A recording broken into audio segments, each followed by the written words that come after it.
సినీ నటుడు ఎమ్మెల్యే నందమూరి బాలకృష్ణకు పద్మభూషణ్ రావడం పట్ల అనేక మంది నుంచి ప్రశంసలు దక్కుతున్నాయి. బాలకృష్ణకు అవార్డు దక్కడంపై ఏపీ సీఎం చంద్రబాబు, మంత్రి నారా లోకేష్ హర్షం వ్యక్తం చేశారు. బాలకృష్ణకు అభినందనలు తెలిపారు. లెజెండరీ ఎన్టీఆర్ వారసత్వాన్ని బాలకృష్ణ కొనసాగిస్తున్నారని, సినిమా, రాజకీయ రంగాల్లో రాణిస్తున్నారని చంద్రబాబు ప్రశంసించారు. బసవతారకం క్యాన్సర్ హాస్పిటల్ ద్వారా ఎంతో మందిని కాపాడుతూ ప్రజాసేవ చేస్తున్నారని కొనియాడారు. ఎంతో మంది జీవితాలకు స్ఫూర్తినిచ్చిన నిజమైన ఐకానిక్ నాయకుడికి తగిన గౌరవం దక్కిందన్నారు.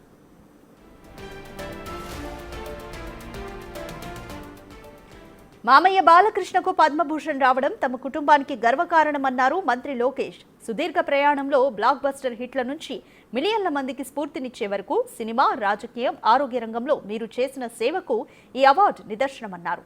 మీ విజయాలకు గుర్తింపు లభించినందుకు ఆనందంగా ఉందని పేర్కొన్నారు.